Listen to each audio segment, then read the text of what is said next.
नमस्कार, मी प्रियांका पाटील। आपण पाहत आहात राष्ट्रीय लोकराज्य न्यूज, निर्भीड बातम्यांचे व्यासपीठ। आज आपण दिवसभरामध्ये घडणाऱ्या घडामोडींवर नजर टाकूया। संगमनेर तालुक्यातील साकूर पठार भागातील कवठे मलकापूर येथील शेळकेवाडी येथे श्रीराम जन्मोत्सवानिमित्त अखंड हरिनाम सप्ताहाला झाली सुरुवात। सुप्रसिद्ध युवा कीर्तनकार हभप साक्षीताई सोडणर मांडवेकर यांच्या कीर्तनाचा भाविक भक्तांनी घेतला मोठ्या प्रमाणात आनंद। राष्ट्रीय लोकराज्य न्यूज नेटवर्क संगमनेर। आज दिनांक 16 एप्रिल 2024 रोजी संगमनेर तालुक्यातील साकूर पठार भागातील कवठे मलकापूर येथील शेळकेवाडी ग्रामस्थांच्या वतीने व शिवरक्त प्रतिष्ठान यांच्या वतीने श्रीराम जन्मोत्सवानिमित्त अखंड हरिनाम सप्ताह कार्यक्रमाचे आयोजन करण्यात आले। यावेळी आज पहिल्या दिवसाची कीर्तनाची सेवा संगमनेर तालुक्यातील सुप्रसिद्ध युवा कीर्तनकार हभप साक्षीताई सोडणर मांडवेकर यांची होती। त्यांनी आपल्या कीर्तनातून सर्व भाविक भक्तांना असे मग्न केले की भाविक भक्त या हरिनामाच्या जयघोषामध्ये नाहून गेले होते। खूप छान प्रकारे युवा कीर्तनकार हभप साक्षीताई सोडणर यांनी आपल्या सुंदर वाणीतून पहिल्या दिवसाची कीर्तन सेवा पार पाडली। त्यांचे कीर्तन खूप छान प्रकारे झाल्यामुळे समस्त ग्रामस्थ शेळकेवाडी व शिवरक्त प्रतिष्ठान यांच्या वतीने त्यांचा मानसन्मान सत्कार करण्यात आला। यावेळी समस्त ग्रामस्थ कवठे मलकापूर शेळकेवाडी येथील नागरिक माता बंधू भगिनी मोठ्या संख्येने उपस्थित होते। सर्वांनी या कीर्तनाच्या पहिल्या दिवसाचा मोठ्या प्रमाणात आनंद घेतला। कीर्तन झाल्यानंतर सर्वांना स्नेहभोजन ठेवण्यात आले होते। सर्वांनी या स्नेहभोजनाचा चांगल्या प्रकारे आस्वाद घेतला व हा कार्यक्रम पहिल्या दिवसाचा साजरा करण्यात आला।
Krishna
हृदय कळवळा वैष्णवांचा एका जनार्दनी ऐका जतने एका जनार्दनी ऐका जतने तो देव परम पूज्य ऐसा तुळसी माळ गळा गोपी चंदन टिळा हृदय कळवळा वैष्णवांचा वक्रतुंड महाकाय सूर्यकोटी समप्रभ निर्विघ्नं कुरु मे देव सर्व कार्येषु सर्वदा वसुदेव सुतं देवं तं सचानूरमर्दनं देवकी परमानन्दं कृष्णं वन्दे जगद्गुरुं महायोगपीठे तटे भीमरथं वरं पुण्डरीकाय दातु मुनीन्द्रे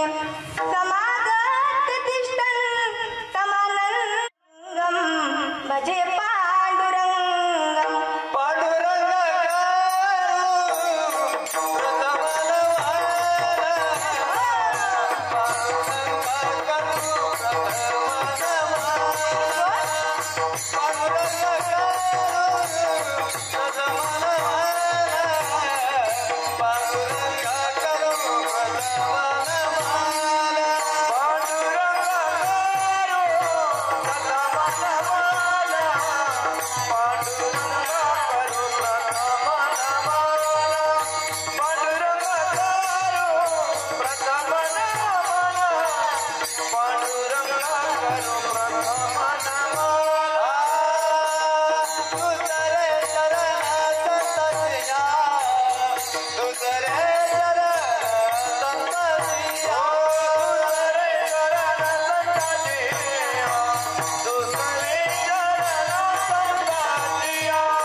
पांडुरंगा करू प्रथम नमन दुसरे चरण संतांचिया त्यांच्या कृपादानी कथेचा विस्तारू बाबाजी सद्गुरु दास तुका जय जय श्री राधा रमण जय जय नवल किशोर जय चित्त चोर प्रभू जय जय माखान चोर रायगडी मंदिरी वसे माधराया चरणी वर्षी जोडली ज्याच्या जन्मख्याती प्रथम वंदिते तुम्हा शिव छत्रपती शांताकारं भुजगशयनं पद्मनाभं सुरेशं विश्वाधारं गगनसदृशं मेघवर्णं शुभांगं लक्ष्मीकान्तं कमलनयनं योगिभिर्ध्यानगम्यं वन्दे विष्णुं भवभयहरं सर्वलोकैकनाथं कलावद्मजीवोद्धरार्थावतारं कलङ्काङ्कतेजोदिकामोदिवक्त्रं खलानीश्वदा पनुदारदक्षं समाधिस्तमूर्तिं भजे ज्ञानदेव। ओम नमो ज्ञानेश्वराय।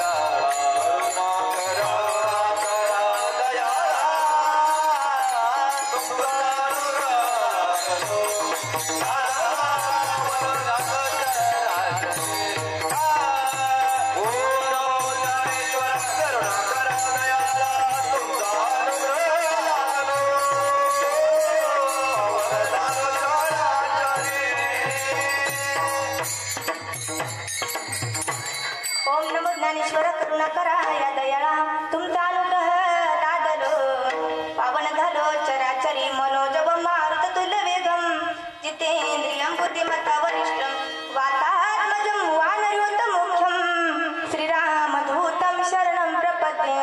आइए हनुमंत विराज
आवड देवाची त्वय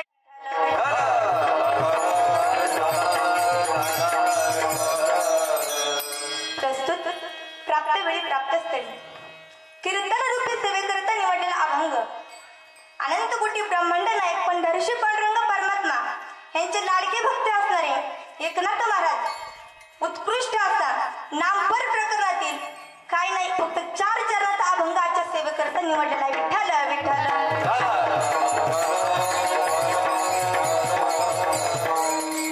अभंगाकडे वळण्यापूर्वी अल्पाचा परिहार देत की तो असा अनंतकोटी ब्रह्मांड नायक पंढरशी पांडुरंग परमात्मा श्री जगतधार ज्ञानेश्वर महाराज यांच्या असीम कृपेने मुक्ती कैवल्य ज्ञानी यांचे ज्ञानी योगी यांचे योगी साधकांचे मायबाप अनंतांची माय श्री संत श्रेष्ठ संत हृदयरत्न संत मुकुटमणी वैराग्य साम्राज्याचे चक्रवर्ती अनंतांची साधकांची वारकऱ्यांची ज्यांना बाप म्हटले जातं असे असणारे चैतन्य भूषण पाषांड धूमपण कथामृतासन जिजाई रमण वैराग्य राग रसिकाचार्य जगद्गुरु तुकोबराया तसेच उपस्थित असलेल्या माता भगिनी पुरुष वर्ग गायनाचार्य टाळकरी हार्मोनियमवाले दादा असतील तसेच मृदुंगाचार्य दादा असतील साऊंड सिस्टीमवाले दादा असतील सगळ्यांचे देखील मी आभार मानते। आणि आपल्या गावामध्ये इतका मोठा अखंड हरिनाम सप्ताह चालू आहे हे माहिती असून सुद्धा जे घरामध्ये झोपले त्यांचे देखील मी मनापासून आभार मानते। जे कीर्तनाला जेवायला आले त्यांचे देखील मी आभार मानते। जे कीर्तनकाराचं काय चुकलं हे शोधायला आले त्यांचे देखील मी आभार मानते। आणि जे काही कीर्तनासाठी मनापासून आले त्यांचे देखील मी मनापासून आभार मानते। बघा चालू असलेला हा भव्य दिव्य या सप्ताहातील पहिल्या दिवसाचं कीर्तन पुष्प भगवंताच्या चरणी समर्पित करण्यासाठी माझ्यासारख्या बालपामराच्या वाट्याला आलं हे मी माझं परमभाग्य समजते. आपल्या गावचं भूषण असणारे अनिल दादा असतील त्यांचे देखील मी आभार मानते. त्यांच्याकडनं मला तुमच्या सगळ्या मायबापांच्या दर्शनाचा योग मिळाला म्हणून त्यांचे देखील मी आभार मानते. तसेच माझे मामा तुकाराम मामा असतील त्यांचे देखील मी आभार मानते. त्यांनी मला कीर्तनाचा कॉल केला, ताई तुमची तारीख रिकामी आहे का? त्यांनी मला आधी 19 तारखेची तारीख दिली होती. नंतर ते म्हटले की त्या मार्गाला कार्यक्रम आहे. म्हटले माझी रिकामीच आहे मग द्या मला. म्हणून त्यांनी मला पहिल्या दिवसाचं कीर्तन पुष्प आणि पहिल्या दिवसाचं कीर्तन करायला कोणाच्या पण नशिबात नसतं. ते माझ्यासारख्या बालपामराच्या वाट्याला आलं हे मी माझं परमभाग्य समजते. आता प्रत्येकाचीच नावं घेणं शक्य नाही. आता महिला मंडळ म्हणते आम्ही काय तुझं बांध कोरला का? आमचे नावं घेतली नाही. महिला मंडळ मला तुमचे नाव माहिती आहे बघा. कुणाचं नाव आहे? दगडाबाई, बरोबर आहे ना? हौसाबाई, ठकूबाई, इंदूबाई, नथीवाल्या तरी तर कुणी दिसतच नाही. पदरावाल्या ज्यांनी कोणी पदर घेतलं नसेल कीर्तन संपूपर्यंत तरी पदर घ्या. विठ्ठल विठ्ठल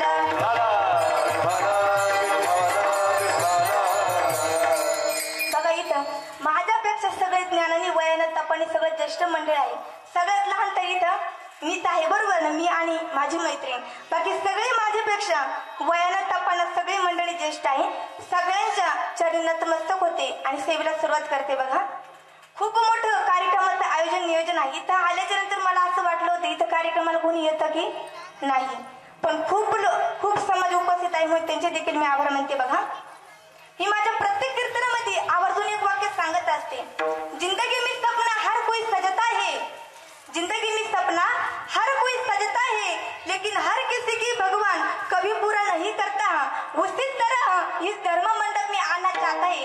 आता तो वही है जिसे मेरे भगवान बुलाता है. इथे येणाऱ्यांना देव बोलत असतो, पण तुमच्याकडे बघून मला अजिबात वाटत नाही तुम्ही कीर्तनाला आलात. कीर्तनाला आलात का? आलात ना? नाही. कीर्तनात आल्याच्या नंतर माणसाने 3 नियम पाळावेत.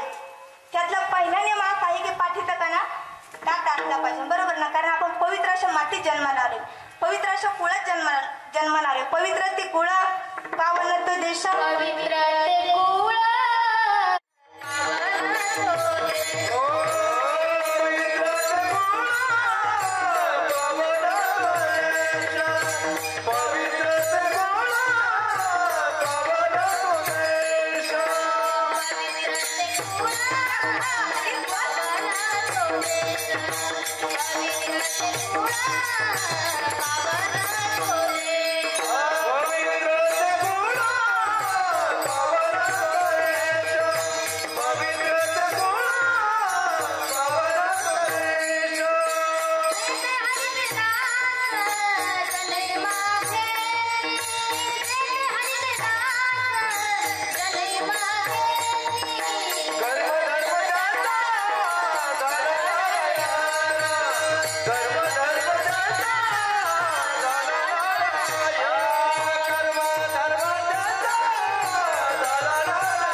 पाठीमागचे फोडीली गौरी तेथे दिसे तोंडावरी. गौरी फुटल्या का तोंड करून अजिबात कीर्तनाला बसायचं नाही.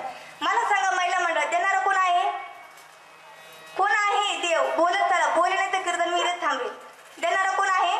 देव. घेणारा कोण आहे? देव. चिंता करायची गरज नाही, काळजी करायची गरज नाही, मी सांगितलेलं ऐकायची गरज नाही. कुशाल नाही म्हणता.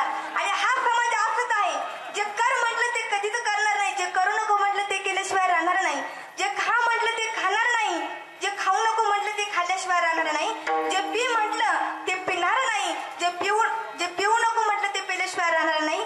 म्हणून सांगते, ज्या वेळेस विठ्ठल विठ्ठल भजन होईल त्यावेळेस हाताने टाळी आणि मुखाने भजन विठ्ठल विठ्ठल.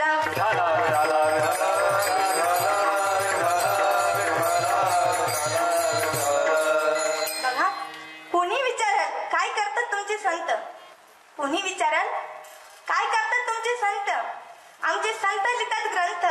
मग कोणी विचारल काय करतो तुमचा ग्रंथ, ग्रंथ दाखवतो पंथ.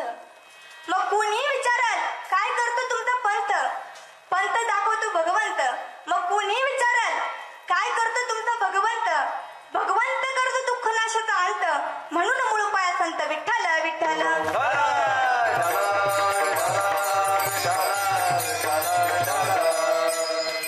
अरे कीर्तन कीर्तन कीर्तन म्हणजे तरी काय? कीर्तन कीर्तन कीर्तन म्हणजे तरी काय? डोळे तलाव नाही तरी भरून येतात. डोळे तलाव नाही तरी भरून येतात. ओठ कापड नाही तरी शिवली जातात. निसर्ग बायको नाही तरी रुसला जातो. वातावरण माणूस नसून बदलला जातो. आणि त्याच बदललेल्या माणसाला पुन्हा माणसामध्ये आणण्यासाठी केलं जातं म्हणजे कीर्तन. विठ्ठल विठ्ठल.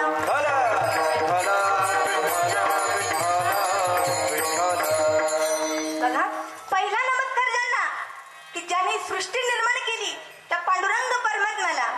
पहिला नमस्कार ज्यांना की ज्यांनी सृष्टी निर्माण केली त्या पांडुरंग परमात्म्याला. दुसरा नमस्कार ज्यांना की ज्यांनी मला जन्म दिला माझ्या आई वडिलांना. आणि तिसरा नमस्कार ज्यांना की ज्यांनी मला इथं कीर्तनासाठी आमंत्रित केलं असे आमचे अनिल दादा असतील आणि तुकाराम मामा असतील त्यांना. आणि चौथा नमस्कार ज्यांना की ज्यांनी मला ज्ञान दिलं माझ्या गुरुवरांना. विठ्ठल विठ्ठल.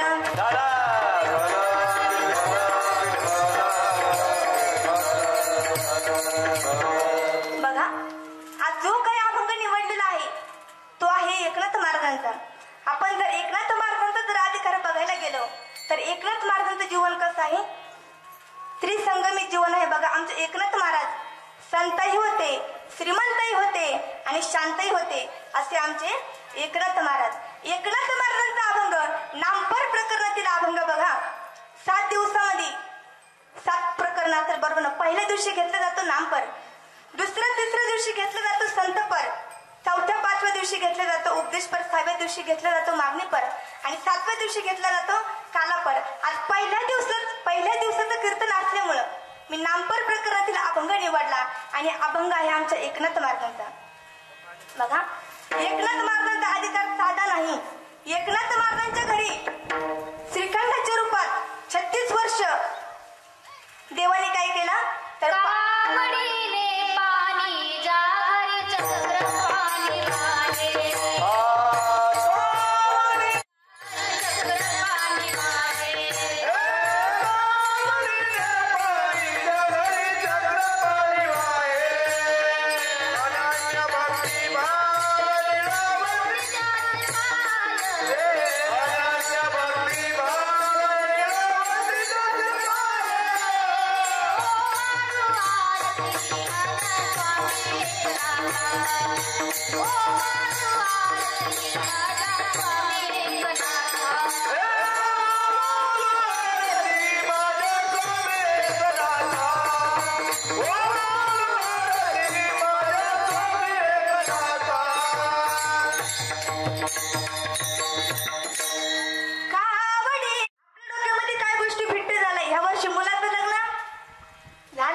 सुनबाई घरामध्ये आलीच पाहिजे. कशाला तुम्हाला बाहेर काढायला नाही. सुनबाई घरामध्ये आलीच पाहिजे. नातवंड मांडीवर खेळलीच पाहिजे. एखादा बंगला बांधलाच पाहिजे आणि बंगल्यासमोर एखादी थार साठी पहा केवढी आटा आटी. म्हणजे पोट घेत बरं आहे पण आपण सगळ्या जगाचं उलट पालट केल्याशिवाय राहत नाही. म्हणजे मला सांगायचं एवढंच आहे की आपल्या घरी देव काम करायला सुद्धा येणार नाही कारण आपला भाव नाही.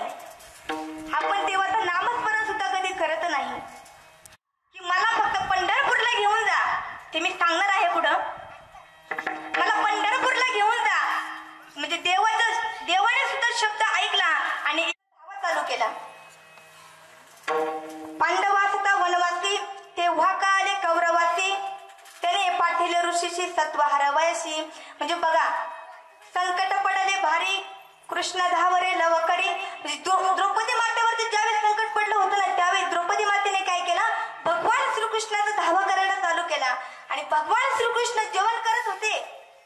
जेवता ताटावरून उठले आणि द्रौपदी मातेकडे आले. महिला मंडळ देव जेवते ताटावरून उठले आणि द्रौपदी मातेकडे आले. द्रौपदी मातेला म्हटले की मला जेवण करायला काहीतरी द्या. द्रौपदी माते म्हटलं माझ्याकडे तर काहीच नाही आता मी काय करू. द्रौपदी मातेकडे एक थाळी दिलेली होती. ती एका थाळी धुवून पालती घातली की त्याच्यामध्ये अन्न तयार होत नव्हतं. तो जगाचा मालक त्याला एक भाजीचं पान तयार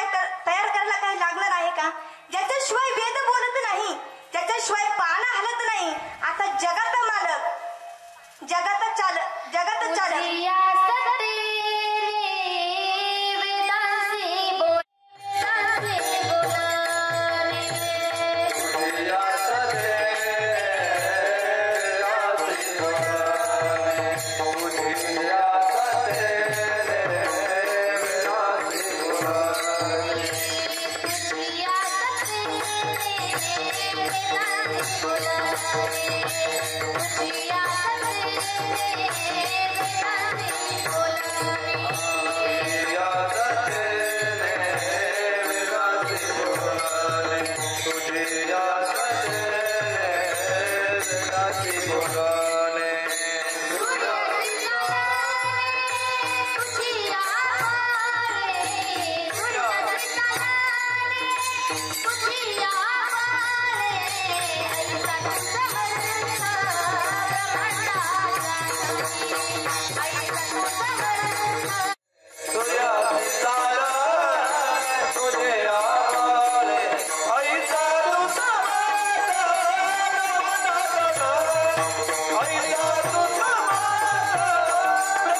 म्या बोलविला वेद बोले, म्या चालविल्या सूर्य चाले, म्या हलविला प्राण हाले, या जगात चालिता असे किंवा गतिर रक्त प्रभू साक्षी निवास शरणं श्रुत प्रभव प्रलय स्थानम निधानम बीजमव्ययम.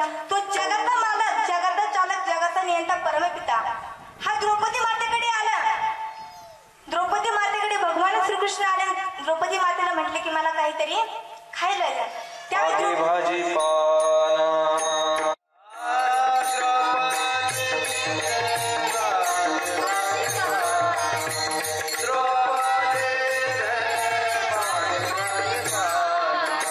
काय देवा घरी न मिळे आना मागे भाजी पाना द्रौपदी मागे भाजी पाना द्रौपदीचे मागे भाजी पाना द्रौपदीचे काय देवा घरी न मिळे आना मागे भाजी पाना द्रौपदी मागे भाजी पाना द्रौपदीचे मागे भाजी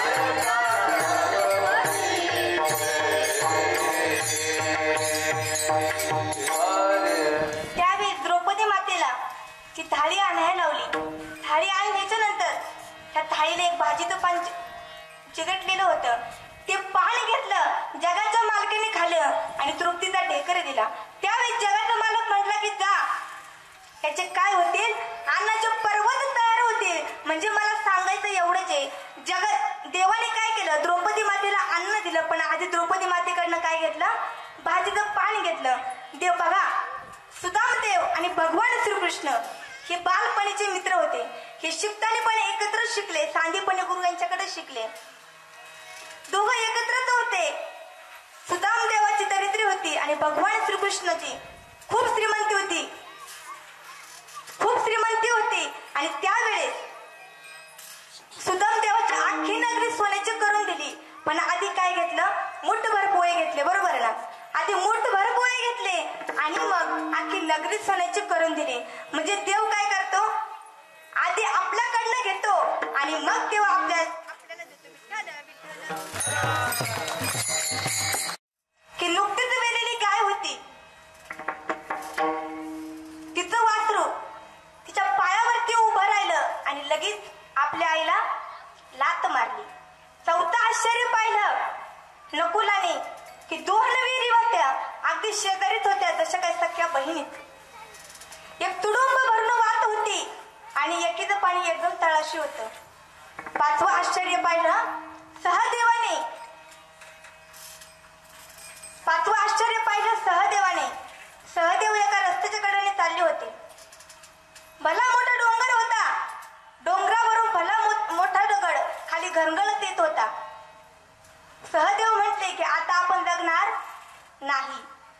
पण तितक्यात रामकृष्ण हरी असं नाव सहदेवाच्या मुखाला आलं आणि तो दगड एका काँग्रेसच्या काडीला काँग्रेसच्या काडीला अडकला. सहदेव म्हटले असं कसं शक्य आहे. त्यावेळेस 5 पांडव परत भगवान श्रीकृष्णाकडे गेले आणि सांगू लागले. पहिलं आश्चर्य सांगितलं धर्मराजाने की देवा, मी तर लयच आश्चर्य वेगळं बघितलं.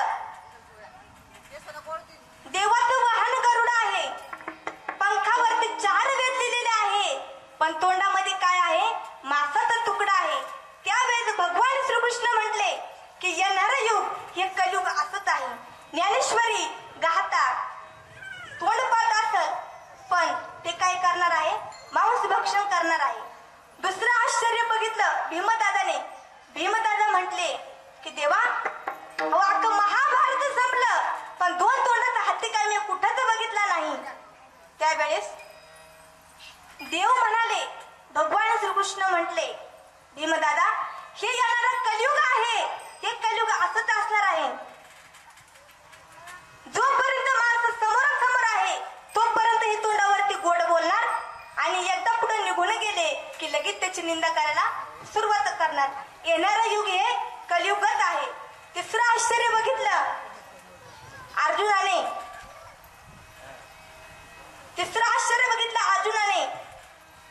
वेलेली गाय होती, तिचं वासरू नुकतं तिच्या पायावरती उभं राहिलं आणि लगेच जन्मदात्या आईला काय मारली, लात मारली.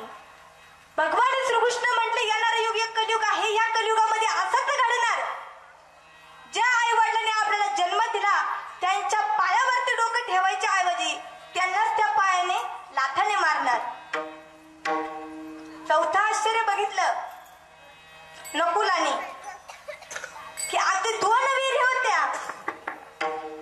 2 विहिरी होत्या जशा काय सख्या बहिणीत. एकीचं पाणी तुडुंब भरून वाहत होतं आणि एकीचं पाणी एकदम तळाशी होतं. त्यावेळेस देव म्हणाले नकुला, अरे या जगामध्ये वाईट माणसं भरपूर आहे. त्यावेळेस सहदेव सांगू लागले, मी डोंगराच्या कडाने येत होतो, मला एक मोठा दगड घरंगळत घरंगळत खाली येत होता. मला असं वाटलं की मी आता जगणार नाही, मी आता जगत नाही. पण नकळत माझ्या मुखाला काय आलं, रामकृष्ण हरी असं नाव आलं आणि हे नाव आल्याच्या नंतर एका वाळलेल्या काँग्रेसच्या गाडीला तो दगड अडकला आणि माझं काय झालं, तिथून मी मुक्त झालो. दृष्टांत संपलं. सिद्धांत असं आहे, कितीही मोठं पाप असू द्या, पण ज्या वेळेस आपण देवाचं नाव मुखाला घेऊ ना त्यावेळेस सगळं पाप नष्ट झाल्याशिवाय राहत. हरी उच्चाराने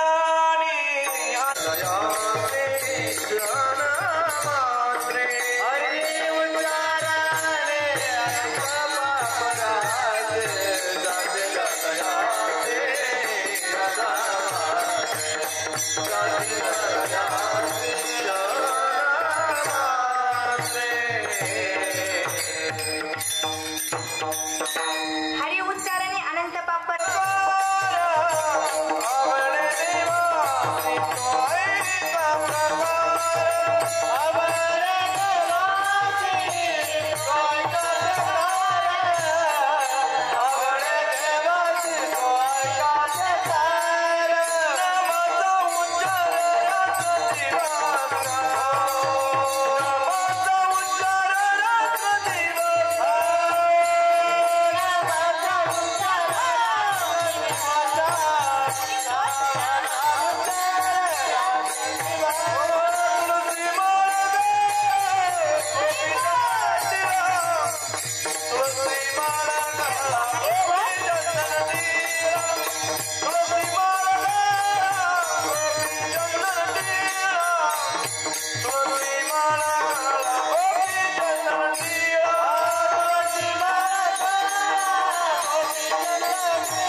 एका शकुनामध्ये सांगतात, निर्गुण निराकार दादा माहूर माझे गाव, निर्गुण निराकार दादा माहूर माझे गाव.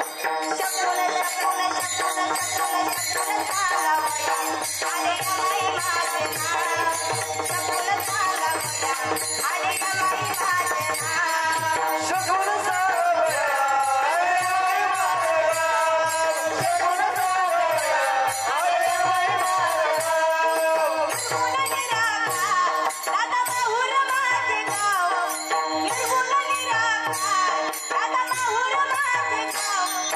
शकून शकून शकून शकून शकून सांगावया आले माई माझे नाव. शकून सांगावया आले माई माझे नाव. शकून सांगावया आले माई माझे नाव. शकून सांगावया आले माई माझे नाव. या कलियुगाची मला ऐका विठोरी, या कलियुगाची मला ऐका विठोरी.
बघा, महिला मंडळ पुरुष मंडळ बारकाईने ऐका. नाथमार्गांनी पूर्वीच्या काळी लिहून ठेवलंय की या कलियुगामध्ये बाप आणि मुलात जमणार नाही. जमत का? खुशाल नाही म्हणता, नाही जमत. नाही, आमच्या इकडे जमत, तुमच्याकडे नसेल जमत. आणि याच्याही पुढे जाऊन सांगितलं नाथमार्गांनी की नवरा बायकोचं सुद्धा जमणार नाही आणि जमतच नाही. बरोबर ना? बघा, मी सांगते म्हणून अजिबात ऐकू नका, पण नाथमार्गांनी सांगितलंय की बहीण भावाचं सुद्धा या कलियुगामध्ये लग्न लागणार आहे, असं नाथमार्गाने लिहून ठेवलंय. म्हणजे जे काही पूर्वीच्या काही संतांनी लिहिले ते अजिबात खोटं नाही. विठ्ठल विठ्ठल.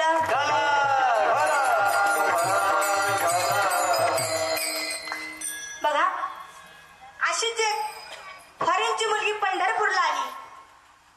पंढरपूरमध्ये आली आणि तिला प्रत्येक वाटला गोपीचंदनाचा टिळा दिसला आणि गळ्यामध्ये काय दिसली? तुळशीची पवित्र अशी माळ दिसली. त्यावेळेस ती म्हटली, ह्या वारकऱ्यांनी कपाळावरती गोपीचंदनाचा टिळा लावलाय ना, त्यामुळे हे वारकरी किती छान दिसतात ना, मला पण असं गोपीचंदनाचा टिळा लावायचा. ती म्हटली, आपण ज्या कामासाठी आधी आलोय ना ते काम आपण करूया. मग ती काय करते?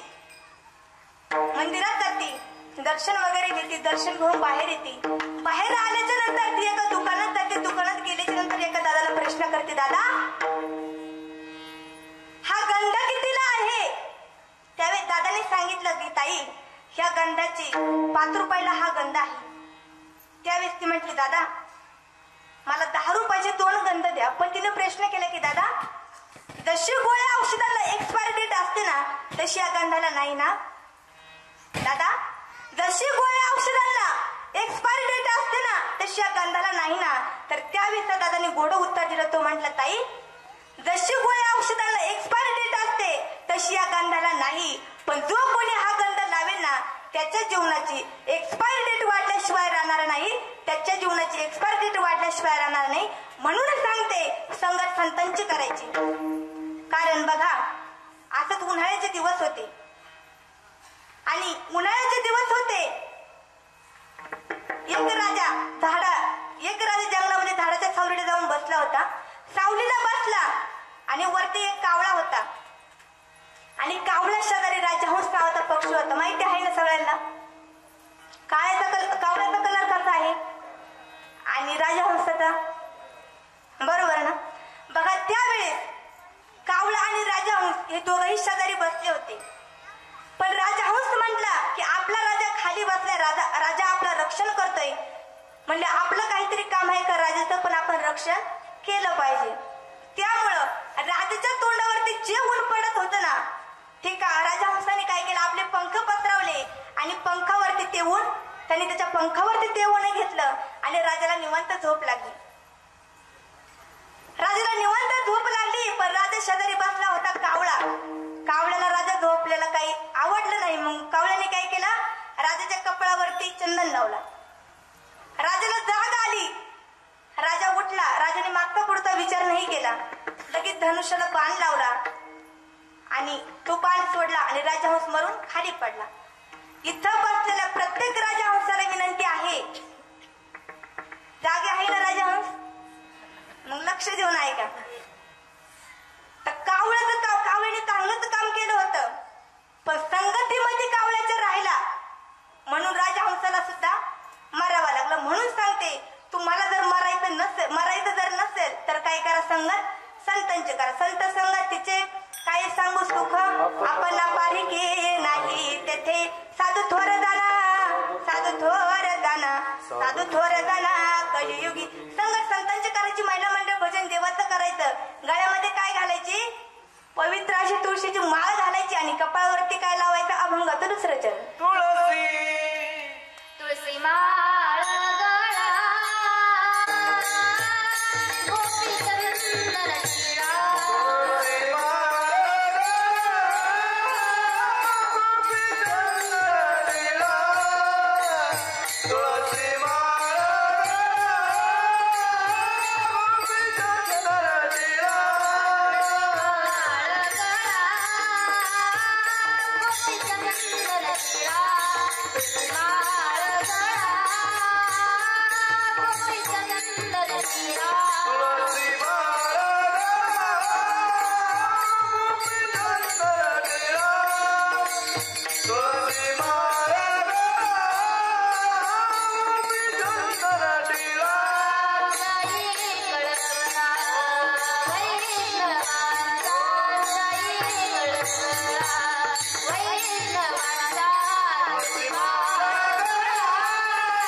गळा गोपी चंदन टिळा हृदय कळवळा. वैष्णवांचा महिला मंडळ एकदा भजन करता का, माझ्या मागं म्हणता का, हा म्हणत आला.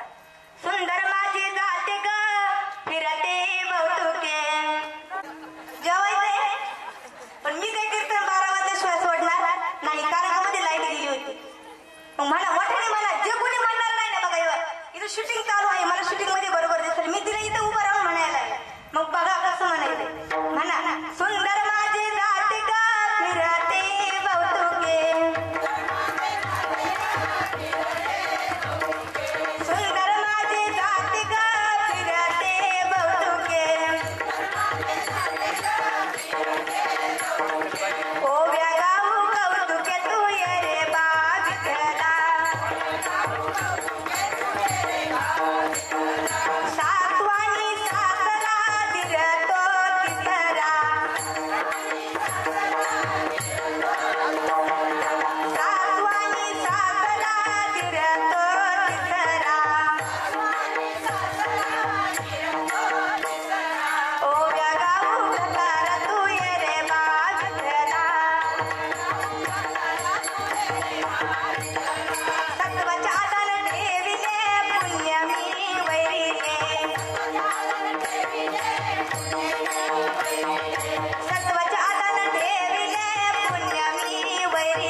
पूर्वीच्या काळी बरोबर ना. पूर्वीच्या काळी आमचं महिला मंडळ कधी उठायचं 4 वाजता बरोबर ना.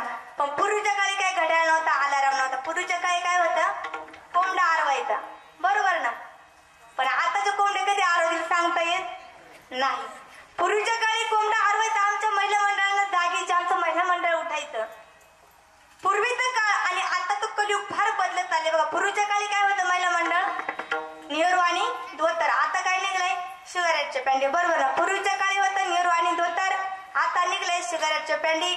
लागले शायनिंग मारायला हो, कलियुग लागले बदलायला. हा कलियुग लागले बदलायला हो, कलियुग लागले बदलायला. मला सांगा मुलांनो, आता आपण काय खातो, सोयाबीन चिली बरोबर ना. काय खातात, soybean chilli, Maggi, pizza, burger. पण पूर्वीच्या काळी काय होतं, चटणी आणि भाकर ना. आता काय आहे, पूर्वीच्या काळी होतं चटणी आणि भाकर, आता निघलंय इडलीनी सांबर. लागले चमचे चाटायला हो, कलियुग लागले बदलायला. हा कलियुग लागले बदलायला हो, कलियुग लागले बदलायला. कलियुगामध्ये फार बदल झाला. येणारं युग हे कलियुग आहे. मगाशीच मी तुम्हाला सांगितलं, म्हणजे कलियुग बदलत चाललंय. आता जे सुनबाईला म्हणा महिला मंडळ, तुम्ही ज्या लुगड्यावाल्या आहे ना, त्यांनी साडीवालीला फक्त म्हणा की आज आपल्या घरामध्ये लाईट नाही, तू काय कर, गावामध्ये जा, विहीर असेल, हापशा असेल बरोबर, तिथून काय कर, एखादा हांडा भरून आला. आताची सुनबाई काय म्हणते, सासवात्या बाई तुम्ही पाणी वाहू वाहू मेल्या आणि आमच्या राज्यामध्ये मोटारी बाई चला. बरोबर आहे ना, बरोबर आहे का, बोलत चला ना. विठ्ठल विठ्ठल विठ्ठल. महिला मंडळ तुम्ही आता जर सुनबाईला म्हटला आज आपल्या घरामध्ये पीठ नाही आणि तू काय कर, दात्यावरती दळण दळ, सुनबाई दळण दळील का. सुनबाई म्हणते, सासवात्या बाई तुम्ही दळू दळू मेल्या आणि आमच्या राज्यामध्ये गिरण्या चालू झाल्या. म्हणजे मला सांगायचं एवढंच आहे की तुम्ही देवाचं नामस्मरण करत जा. कधी करत जा, भांडी घासताना करत जा, स्वयंपाक करताना करत जा, कपडे धुताना करत जा. आणि काही जर वाटलं तर शिवाय देताना सुद्धा भजन करत जा. म्हणजे शिवाय द्यायची गरज येणार नाही. विठ्ठल विठ्ठल.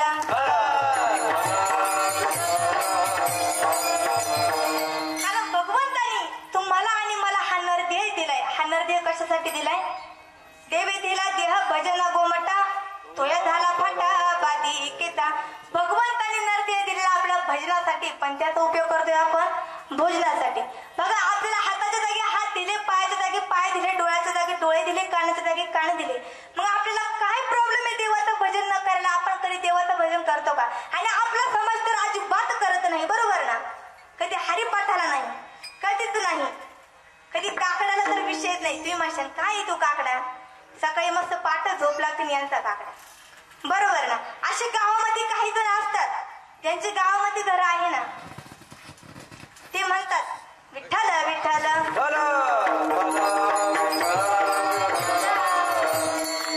सकाळी पहाटे 4 वाजता काकडा चालू होतो. काकडा चालू झाल्याच्या नंतर काही जण म्हणतात झालं यांचं भजन चालू बरोबर ना. पण मला सांगायचं तेवढे की देवाचं नामस्मरण करत जा, देवाचं भजन करत जा. बघा एक तरी पार्ट कमी असताना काय फजिती असते बारकाई नाही का. बघा असाच एक मेंढपाळ होता, मेंढा वळत होता. उन्हाळ्याचे दिवस होते त्यामुळे त्याने उन्हाच्या दुपारी मेंढ्या सावलीला बसवल्या. पुरुष मंडळ बारकाई नाही का, मेंढ्या सावलीला बसवल्या. याला मस्त गार झोप लागली, जेवण वगैरे केलं, हा झोपला. पण 5 वाजले तरी याला जाग आली नाही. याच्या मेंढ्या निघून गेल्या. मग याला जाग आली, मग हा बघतो माझ्या मेंढ्या कुठे गेल्या. पण तो होता बहिरा, होता. मग त्याला एक शेतकरी दिसला. त्या शेतकरी तो राखण करत होता बाजरीचं. त्याने काय केलं, एक दगड घेतला आणि त्या पाखराला मारला. याला वाटलं त्यांनी मलाच वाट दाखवली का. तो राखणदार पण कोण होता, बहिराच होता. त्याला वाटलं यानेच मला माझ्या मेंढ्या दाखवल्या काय, म्हणून हात त्या दिशेने गेला. त्या दिशेने गेल्याच्या नंतर त्याला काय सापडलं, त्याच्या मेंढ्या सापडल्या. मग तो म्हणतो आता आपल्या एवढ्या 8-9 खंडी मेंढ्या होत्या, त्याने आपल्या मेंढ्या सापडून दिल्या. म्हटले आपण पण त्याला काहीतरी मदत केली पाहिजे. मग तो काय म्हणतो, आपल्याकडे एक मेंढी मोडलेली आहे, ती मोडकी मेंढी आपण त्याला बक्षीस देऊ. चांगलं कोणी देत नाही, दान धर्म तर कोणी करतच नाही. मग तो म्हटला की आपली जी मोडकी मेंढी आहे ना, आपण ती मेंढी त्याला देऊ. हा ती मोडकी मेंढी घेऊन त्याच्याकडे आला. पण तो कसा होता, हा कसा होता, हा पण बहिरा होता. हा त्याला म्हणतोय, तू माझी मेंढी सापडून दिल्याबद्दल तुला मी एक मोडकी मेंढी म्हणून काय देतो, बक्षीस देतोय. हा म्हणतो मी तुझी मेंढी मोडलीच नाही तर भरून कशी देऊ. आता ह्या दोघांची काय चालू झाले, वाद चालू झाले. तितक्यात ते घोडेवाला दादा आला आणि लगेच तो मेंढपाळ त्याला सांगू लागला का अहो ऐका ना, तो पण बाहेरच होता बरं का. हा मेंढपाळ त्याला घोडेवाल्याला सांगतोय की माझ्या मेंढ्या हरवल्या होत्या म्हणून याने काय केलं, माझ्या मेंढ्या सापडून दिल्या, म्हणून म्हटलं याला काहीतरी बक्षीस द्यावं, म्हणून मी याला एक मोडकी मेंढी देतोय आणि हा घेत नाही. मग लगेच तो शेतकरी म्हणतोय अहो याची मेंढी मोडलीच नाही तर मी भरून कशी देऊ. आणि तो घोड्यावाला पण होता ना, तो पण बहिराच होता. आता घोड्यावाला पण म्हणतोय, त्याला वाटलं माझ्याबद्दलच काहीतरी बोलताय की. तो म्हणतो मी 8 दिवस झाले तेव्हा 70,000 रुपयाला घोड्याचा व्यवहार केलाय आणि तुम्ही म्हणता की चोरून आणलाय. त्या तिघांची भांडण तिथंच चालू झाली आणि हे 3 जण पोलीस पाटलाकडे गेले आणि पोलीस पाटील पण बहिराच होता, तो पण बहिराच होता. आणि महिन्यापूर्वी त्याने तिच्या दोन्ही बायका घराच्या दारी काढल्या होत्या. हे 3 जण पोलीस पाटलाकडे गेले आणि मेंढपाळ सांगू लागले की अहो माझ्या मेंढ्या हरवल्या होत्या, या शेतकऱ्याने सापडून दिल्या, चांगलं काम केलं म्हणून मी काय केलं, त्याला एक मोडकी मेंढी म्हणून काय केलं, बक्षीस दिलं. तो म्हणतो अहो पोलीस पाटील तुमच्याकडे मी 5 वर्ष होतो पोल्ट्रीवरती, पण तुमच्या एका पण कोंबडीचा कधी पाय मोडला का नाही. मी जी मेंढी कसं काय मोडल. त्याचं झालं. लगेच घोड्यावाला दादा म्हणतो अहो पोलीस पाटील तुम्ही तर हा घोडा घेतला तेव्हा तर पैसे तुम्ही त्यांना दिले ना, आणि हे म्हणताय की घोडा चोरून आणलाय. आणि या तिघांचं पण झालं. आणि मग पोलीस पाटील म्हणतोय तुम्ही तिघाचं काय अख्खं गाव जरी आलं ना मी एकीला पण घरात घेणार नाही. विठ्ठल विठ्ठल.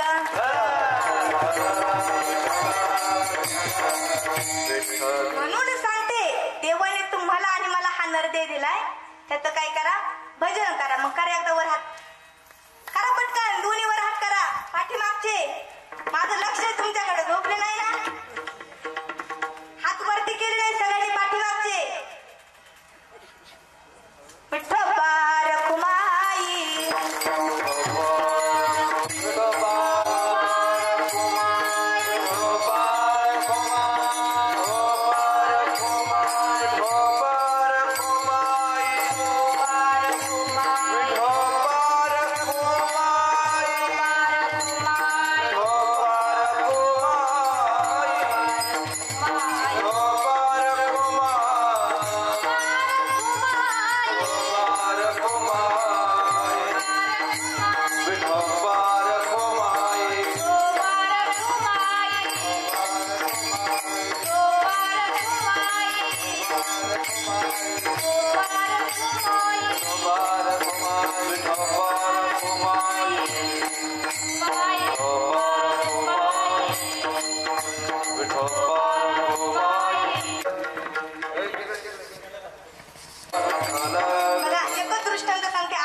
तुझी बायको गेली माहेरी, त्यामुळे तू काय करायचं आता उद्या तिला आणायला सासरवाडीला जायचं. हा म्हटलं आई अगं मी सासरवाडीला जातो, पण जाताना कसं जायचं हे मला माहित नाही. आई म्हटली बाळा जाताना पहिल्यांदा सासरवाडीला जाताना लग्न बुजून जायचं. सकाळ झाली, आंघोळ वगैरे केली, आंघोळ केली आणि जावई निघला सासरवाडीला. पण जावई चालला होता लग्न बुजून, म्हणजे वाकत वाकत चालला होता. आपल्या भाषेत सांगायला ठरलं तर वाकत वाकत चालला होता. तो चालला होता पायी पायी. आता पूर्वीच्या काही गाड्या नव्हत्या, होत्या पण एक अर्धी होती, त्याच्याकडे काही गाडी नव्हती. हा चालला होता लग्न बुजून, वाकत वाकत चालला होता. आणि पूर्वीच्या काळी होत्या पाऊल वाटा, तो शॉर्टकटने चालला होता. आणि ज्या वाटेने तो चालला होता ना त्या वाटेने एका शेतकऱ्याची बाजरी चोरीला जात होती. हा चालला होता वाकत वाकत. तो म्हटला चोर आज सापडला. त्याने चांगलं जवळ येऊन दिलं, इतका हल्ला महिला मंडळ मापत नाही. हल्ल्याच्या नंतर तो म्हणतो अहो तुम्ही मला का हल्लं, मी माझ्या बायकोला आणायला चाललोय. तो म्हणतो अहो आता तुम्हीच सांगा मी काय करू. तो म्हटलं आता एकच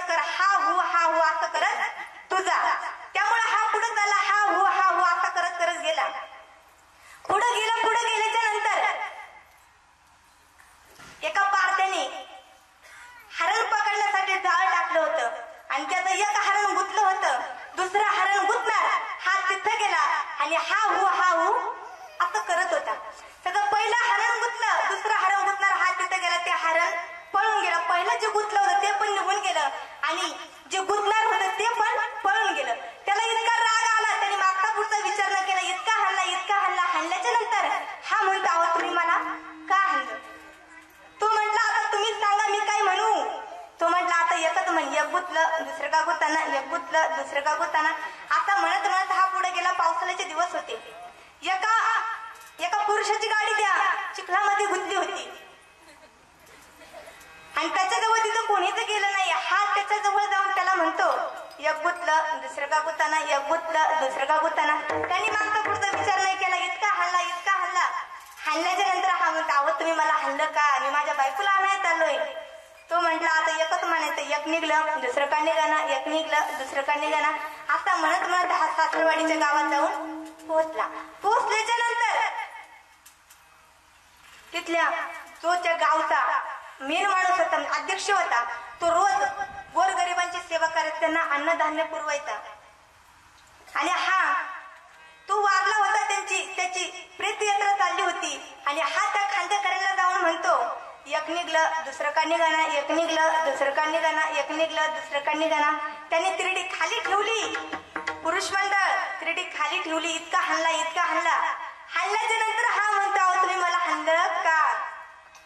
तो म्हटला, तू आता एकच म्हण, लय वाईट झालं असं म्हणत हा सासरवाडीच्या गावात जाऊन पोहोचला. तिथे गेला आणि असंच एक नवरा बायकोचं कुटुंब होतं. त्याला 50 वर्षानंतर मुलगी झाली होती, म्हणून तो अख्ख्या गावाला पेढे वाटत होता. महिला मंडळ पेढे वाटत होता आणि हा त्याला जाऊन म्हणला, लय वाईट झालं.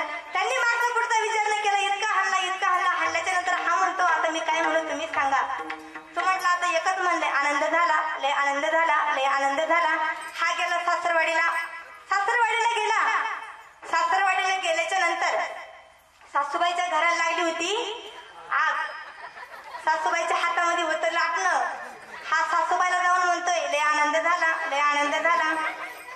असं म्हणल्याच्या नंतर सासूबाईने मागचा पुढचा विचार नाही केला, आपला जावई का कोणी, हा विचार अजिबात केला नाही. इतका हल्ला पुरुष मंडळ. बायकोला घेताच घरी आला. दृष्टांत संपला, सिद्धांत एवढाच, ऐकावे जगाचे आणि करावे मनाचे. पोटात गेलं विष का माणसाचं आयुष्य उद्ध्वस्त करतं, पण कानात गेलं विष हजारोला ते संपू शकतं. म्हणून प्रत्येकाला सांगते, दुसऱ्याचं ऐकायचं कमी करा. विठ्ठल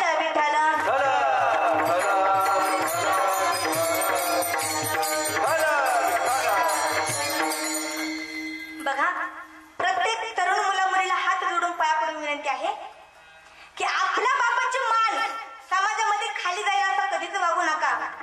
ज्या आई वडिलांनी आपल्याला जन्म दिलाय ना, त्यांच्या डोळ्यात पाणी येईल असं कधीच वागू नका.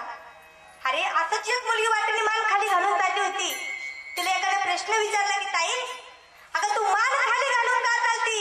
अरे का वाघिणीचं उत्तर आहे का? तिने फार सुंदर उत्तर दिलं. ती म्हटली, दादा अरे मी मान खाली घालून चालते याला कारण आहे की माझ्या बापाची मान आयुष्यामध्ये समाजामध्ये 4 चौघामध्ये उंच राहावं, म्हणून मी मान खाली घालून चालते. म्हणून प्रत्येकाला सांगते, तुम्ही भरपूर मोठे व्हा, भरपूर शिका. पण आपल्या लोकांचं काय आहे, मुलीला मोबाईल दिला की मुलगी बिघडते. मी तर म्हणते मुलगी अजिबात बिघडत नाही. ग्रंथ संपदा ॲप डाउनलोड करा, ज्ञानेश्वरी वाचा, गाथा वाचा, गीता वाचा. मोबाईलचा जितका चांगला वापर करू तितका मोबाईल चांगला आहे. मी म्हणत नाही की मोबाईल चांगला वाईट आहे, मोबाईलही चांगला आहे, पण ज्यातून आपल्याला ते घेता येईल ना ते घ्या. म्हणून प्रत्येकाला सांगते की आपल्या आई वडिलांची मान खाली जाईल असं कधी वागू नका. आणि तरुण वर्ग, पुरुष मंडळ, तुम्ही तुमच्या आई वडिलांना धन दौलत द्यावी याची अशी काहीच अपेक्षा नाही. तुम्ही फक्त त्यांच्यासोबत 2 शब्द प्रेमाने बोलत जा. त्यांना तुमच्या धन दौलतीची काहीच गरज नाही. फक्त तुम्ही सकाळी कामावर जाताना आईशी 2 शब्द गोड बोला. आणि महिला मंडळ, तुम्ही सुद्धा तुमच्या सासू सासऱ्यांशी चांगलं वागा. समाज सुधारल्याशिवाय राहणार नाही. आणि बहीण भावाचं नातं चांगलं जपा, कारण बहीण भावंड एका भाकरीचा काला, आईच्या हृदयातून जन्म दोघांचा हो झाला. बहीण भावाचं नातं चांगलं जपा. स्वनियाच्या ताटी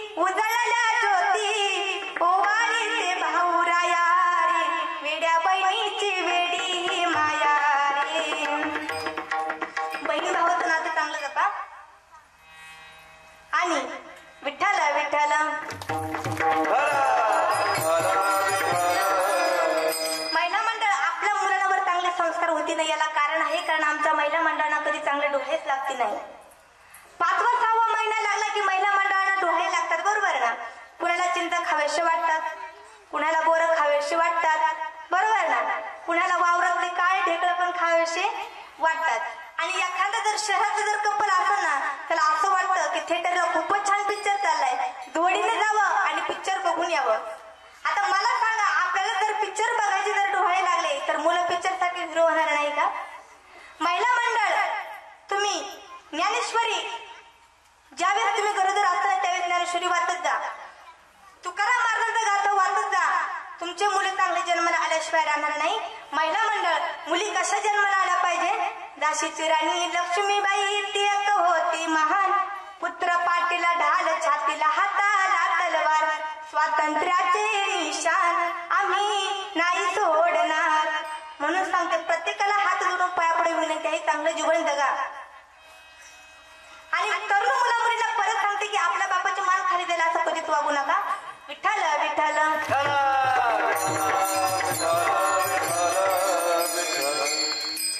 आवड देवाची तो एका प्रकार नामाचा उच्चारा रात्रंदिवस, तुळशी माळ गळा गोपीचंदन टिळा हृदय कळवळा वैष्णवांचा.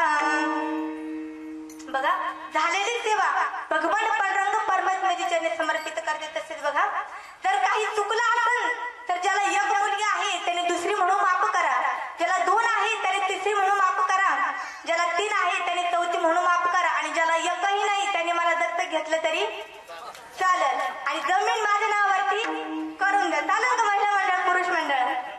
चालेल ना. तसलं काही करू नका, पण चुकलं असेल तर मला माफ करा.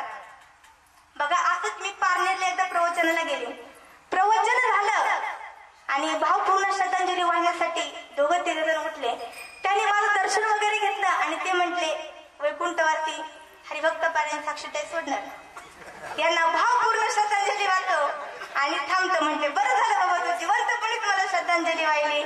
म्हणजे मला सांगायचं एवढंच आहे की बोलताना मोठे मोठे पण चुकता, मी तर लहान आहे, जर चुकला असेल तर कोणाचं जर अंतकरण जर दुखलं असेल तर मनापासून माफ करा. कारण मी इतकी मोठीही कीर्तनकार नाही, लहानच कीर्तनकार आहे.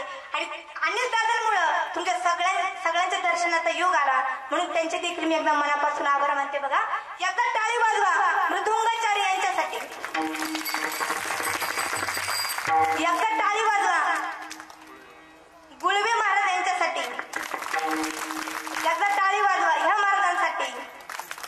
आणि बघा माझीच मैत्रीण हरिभक्त पारायण युवा कीर्तनकार आदित्यताई लांडे ह्या सुद्धा कीर्तनकार आहे, त्यांच्यासाठी आता जोरदार टाळी वाजवा.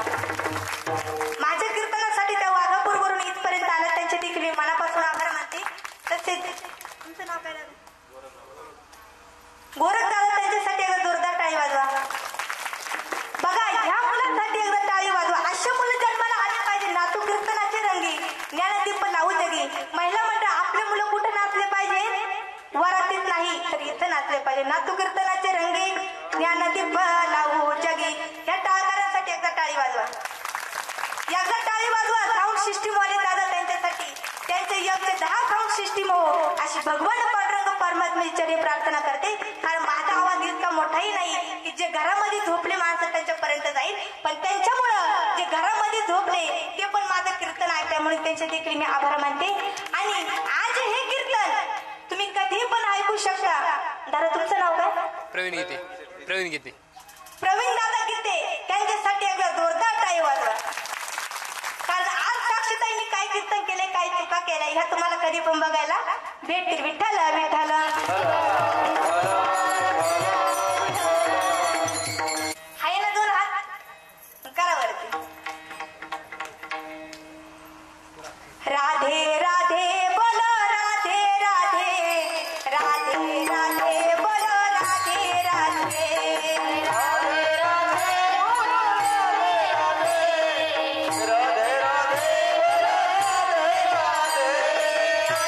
राधे बोलो राधे राधे, राधे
माऊली ज्ञानेश्वर महाराज की, जगद्गुरु तुकाराम महाराज, राधे राधे राधे, गोपाल कृष्ण भगवान की जय। ताज्या बातम्यांसाठी आणि अपडेट्ससाठी राष्ट्रीय लोकराज्य न्यूज चॅनलला सबस्क्राईब करा, तसेच लाईक आणि शेअरही करा।